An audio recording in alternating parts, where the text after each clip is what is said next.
Good evening, everyone. It is once again Ted the Speed Learner, and this is yet another edition of my For My Students video series. And I'm going to start this particular video with something that I owed to Crazy Josh Cravey, and that's because I did a VRW review of his Kimta Is My Second Home, but I didn't realize that he had fixed the closed captioning on his video so I could see the lyrics. Do you remember when I said I couldn't quite hear the lyrics because the music was playing a little too loud?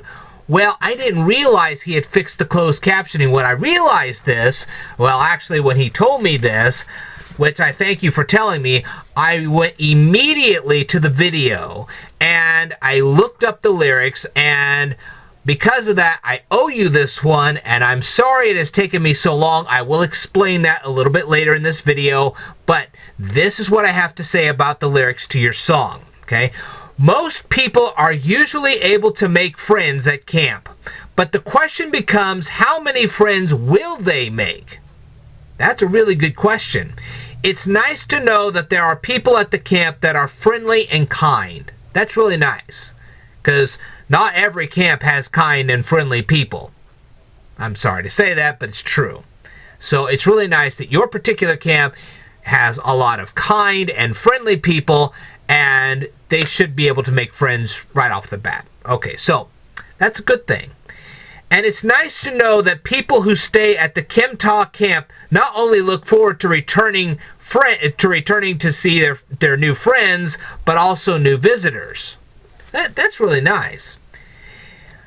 It is sad that you won't be able to stay at this campsite any longer, I guess, as a person that's in the camp. Perhaps you could become a camp counselor or something like that. I don't know how your camp runs, so I don't know what positions would be available to you to do stuff like that.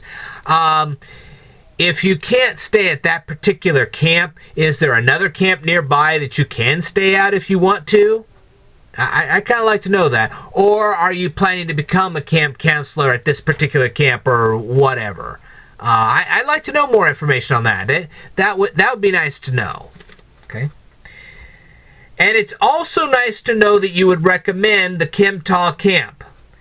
I'm sure your memories will last a lifetime. And if you ever do become a camp counselor or whatever, maybe you can continue on with the experiences. And maybe you can produce another song with a bit more details about your previous experiences that would inspire people to actually go to that camp. So, now, here's a couple of questions for you. What good characteristics have you developed from this Kimta camp? And what do you plan to give back to the camp? Have you given anything back to the camp? And if so, what is it that you've already given back to them? I know you've given them this song, but what else are you going to give them? You know, just some thoughts there. Okay, so like I said, I owed that to you. I am sorry I did not get that to you quicker. Here's what happened, okay? Now, when I finished with the Labor Day parade. That was a very nice parade, by the way. It was nice and cool. It was wonderful. Then I decided to take a trip to Charleston, Illinois. Now, from Decatur, that's over an hour away. Okay? At about this same time, a heat wave entered the area. And I mean, it was hot. Really hot. Okay, I baked the entire time. I had these 50 flyers for the Looking for Lincoln Heritage Coalition. I was distributing them in the hot heat. Imagine that, huh?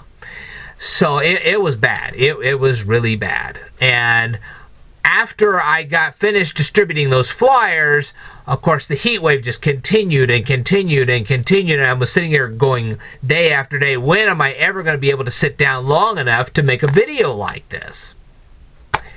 And then I decided I was going to go to the Clinton Apple and Pork Festival.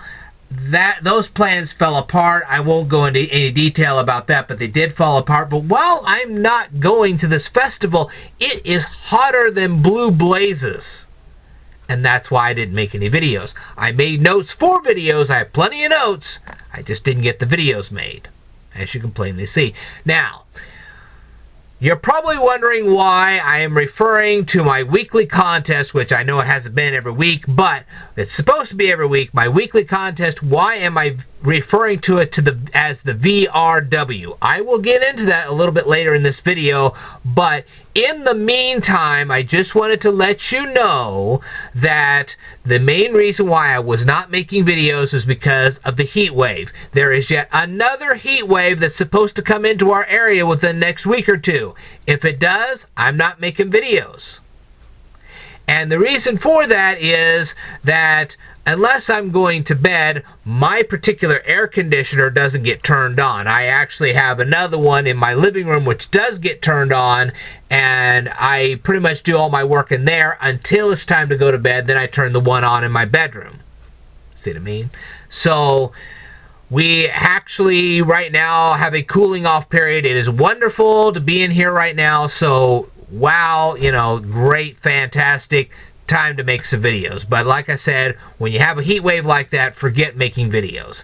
There was another reason why I did not make any videos during that period of time.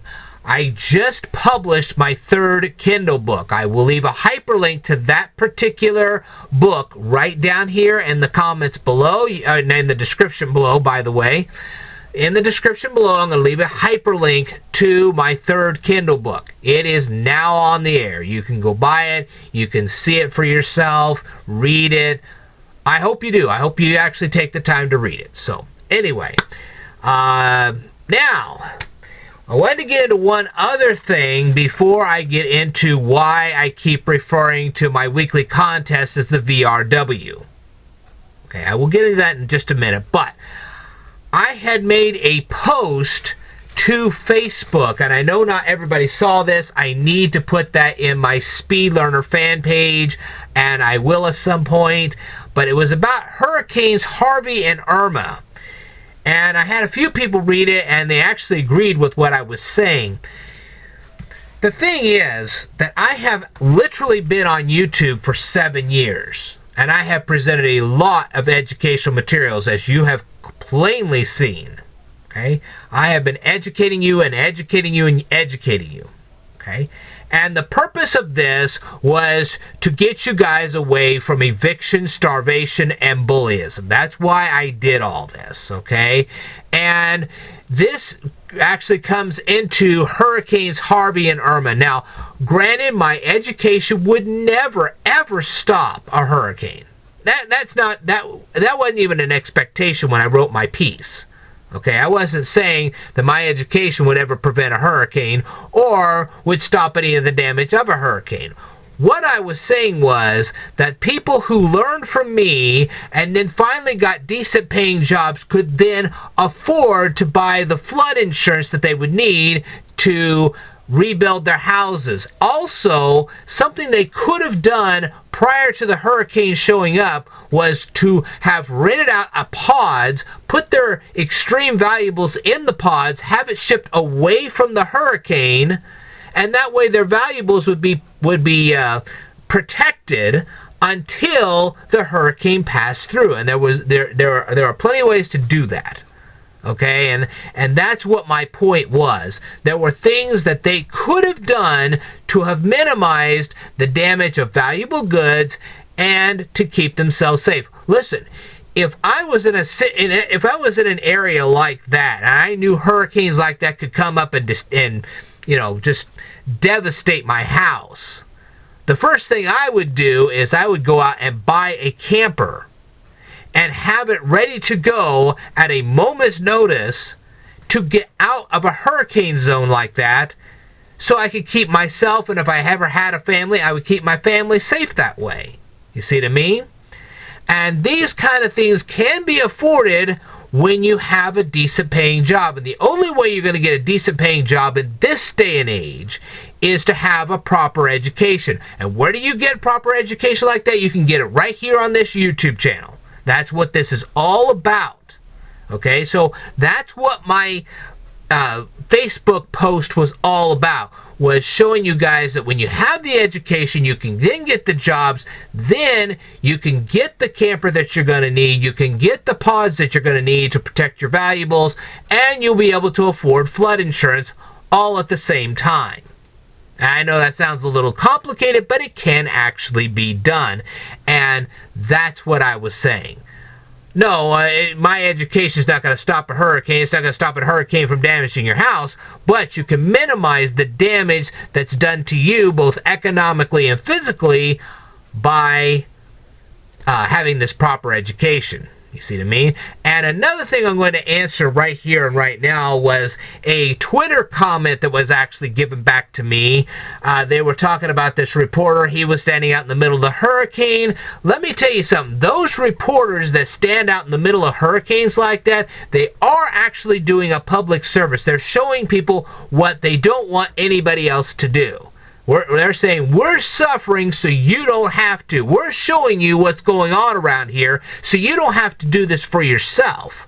And the main reason I say that is because these television reporters consult with the National Weather Service before the hurricane ever hits. They have a full crew deciding where the safest place for these reporters to stand while they do their hurricane reports. They have a staff that's equipped to handle that kind of situation. They don't send these reporters out by themselves. Okay, they send out news trucks with people with lots of experience on hurricanes. They also consult with the National Weather Service, and they have continuous contact with the National Weather Service during their reporting time on the hurricane. See what I mean? So they have a better idea what's coming and where to go as a safe space. Okay, they've already arranged for a safe space to be a part of this hurricane. Okay, it's no different than Reed Timmer when he gets on the air and he shows people when he's out in a tornado. He's got this thing called the Dominator. He stays inside of it. It's planted into the ground. Okay, they have these huge stakes on the Dominator. They get planted into the ground. And if the tornado hits the Dominator, it's not going to do too much damage. See what I mean? So, it's just like Reed Timmer. He knows what he's doing because he studied tornadoes. He knows those tornadoes frontwards and backwards. And these news crews know hurricanes frontwards and backwards. They've probably been through more than one. See what I mean? And they have more resources to handle that situation than the common everyday citizen. They don't want common everyday citizens to stand out there with some smartphone trying to videotape hurricane force winds. They don't want people doing that. So they said, look, we'll do it. We'll take the risk so you don't have to. So that's my response to that, is just remember that these news crews have more experience, they have more resources to handle these kind of situations, and they're in constant contact with the National Weather Service, which has a plethora of information on hurricanes. See what I mean? And that's what we're talking about here. Okay, so now that we've gotten past Hurricanes Harvey and Irma, and if you have any questions on this, go ahead and leave them down here in the comments below. I'd love to hear from you. Now, what about YouTube? And I owe this one to somebody. It's one of my subscribers. He was having some problems with YouTube, and he wanted me to tell him what to do about this. Let me tell you what's going on with YouTube here. Okay? First of all, they have some new policies. Okay? If they don't particularly like your video, let's say that you produce a video and they don't particularly like it for some dumb reason, then what they'll do is they won't put it as a search result. You won't be able to find it through their search engine. Okay, that's one. They disable the likes and dislikes. That's number two. And then they disable the comments on that video so nobody can respond to it. That's number three. Now, I don't know if any of you knew that all this new policy stuff, but the main reason why they do this is they are trying to keep people away from certain videos. Okay, and the only way they know how to do that, apparently, is to just flat out make it so hard to find those particular videos that nobody even tries to look for them. And I think that's terribly wrong. The main reason why they disable the likes and dislikes is because of a subscriber service that they're getting ready to introduce on YouTube. I'm sure you guys have actually seen this. If you are a YouTube partner, you know that they are actually getting ready to introduce it's kind of a service similar to that of Patreon, which I'm going to bring up here in just a second because I have a question for Crazy Josh Cravey about that. But people will begin to be able to sponsor you. And what they'll do is when they sponsor you, they actually get to put a comment on your video, and it gets shoved to the top of the list of your comments. And if you're getting hundreds and hundreds of comments, your comment goes to the top because you have paid this YouTuber to place your comment on the top of the list. Okay, so the more you pay, the higher your comment goes, and you can get it up to the top, and it makes your comment stand out where others don't. See what I mean? And now what YouTube is going to do is when you make a video and you have this subscriber service, then you can have these exclusive subscriber chats. In other words, if you are not a paid subscriber and you're doing a live stream, okay, let's say I'm doing a live stream and say Crazy Josh Cravey is one of my sponsors, okay, he would be able to post comments on my live stream where other people wouldn't because they hadn't paid. See what I mean? So the paid people would be able to post comments on my live feed, whereas these others would not. I'm sure they're going to extend that to all videos, where if you want your comment on that particular video, you can say, well, this particular video is one of those things where only those people who pay me a monthly subscription service can comment on. If you don't pay me the monthly subscription service, you can't comment on this particular video. See what I mean? Now, another thing that's been going on here is that YouTube has decided to shut down all pay-per-view, and that's why I'm going to ask Crazy Josh Cravey about Patreon. Okay? It's because I was going to, with the pay-per-view, I was going to do two things. I was going to record my books in an audio format, so you guys, if you didn't want to read the books, you know, I have these Kindle books, if you didn't want to particularly read them, and you wanted me to read them aloud to you, you could pay me a certain amount of money, and I would do that for you, type thing. The other thing was that there were some subjects that you don't necessarily have to get a job. You don't necessarily have to know shorthand to get a decent paying job. You don't always have to know medical terminology to get a decent paying job in America today. You don't necessarily have to know anatomy to get a decent paying job in the United States today. And there's some other things, Latin. I was going to actually teach you how to read and write Latin, and I was going to have you pay like 50 cents a video so that you guys could learn Latin that you don't necessarily have to have, but you can. And I was going to offer these extra subjects to you guys.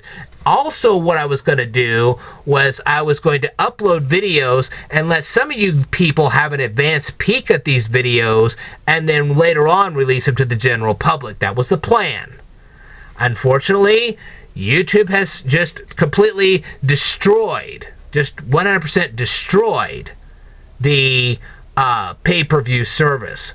Another thing they've done is they've gotten ultra sensitive about certain keywords, and they actually have a translator on their service now that can make a written script out of anything you actually say on your videos. And this is where I got into a problem. That's why I now have to use the acronym VRW for my weekly contest, because I can't say one of the 3 words that makes up the title of the contest. Imagine that, huh? So with YouTube doing these kinds of things, which I don't entirely agree with, then your chances of getting help from YouTube, especially if you're not a partner, is going to be rather slim. I'm sorry for that. I really feel bad about that, but they're not going to give you very much assistance. And so if you really want real assistance from YouTube, you need to become a YouTube partner, and you need to really get your ratings to grow, because the more your ratings grow, the more likely they're going to help you.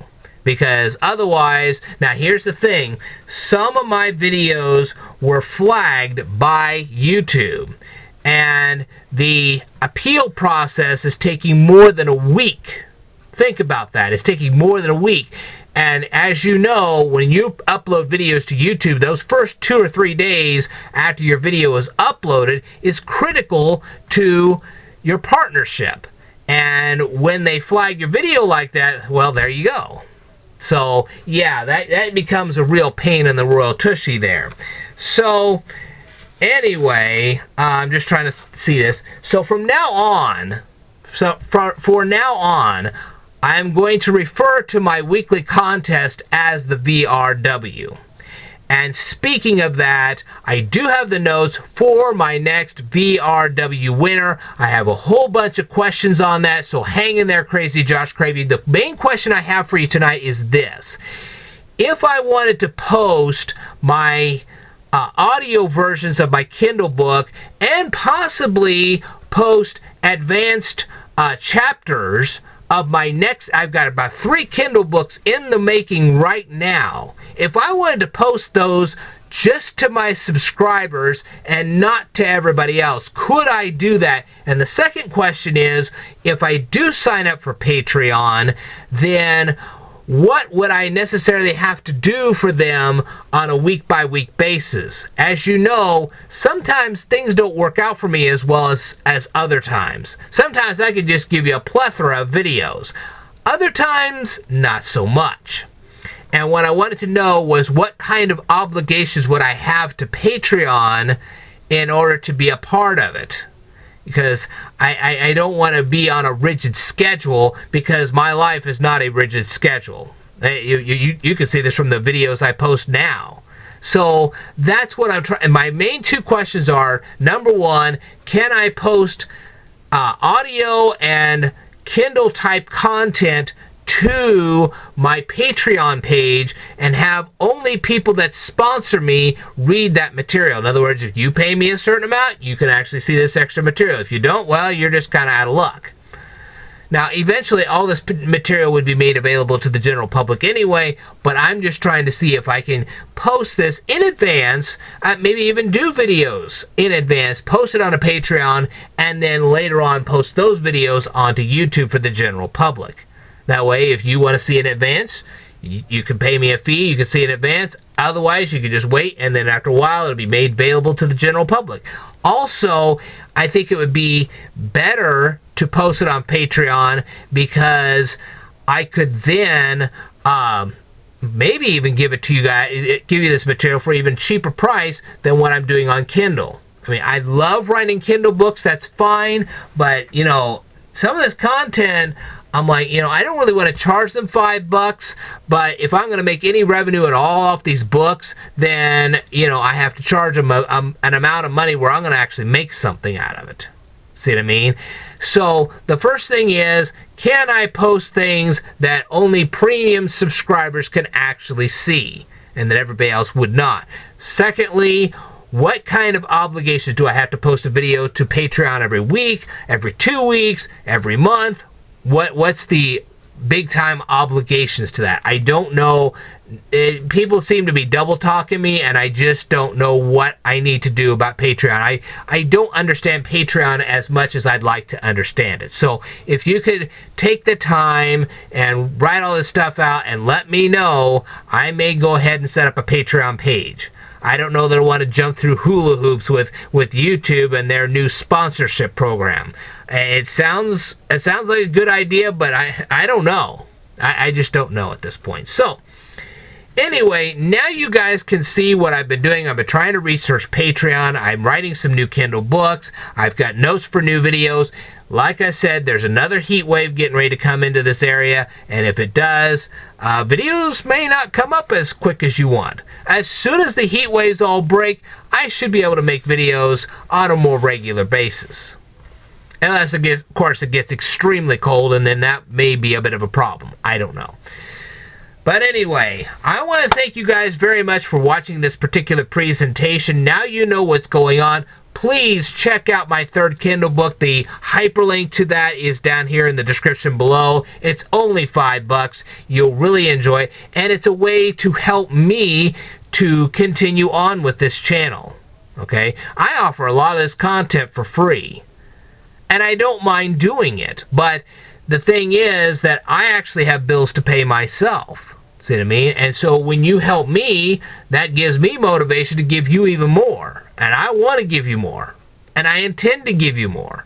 But the more you give to me, the more I'm going to give back to you. Motivate me. I want you to motivate me.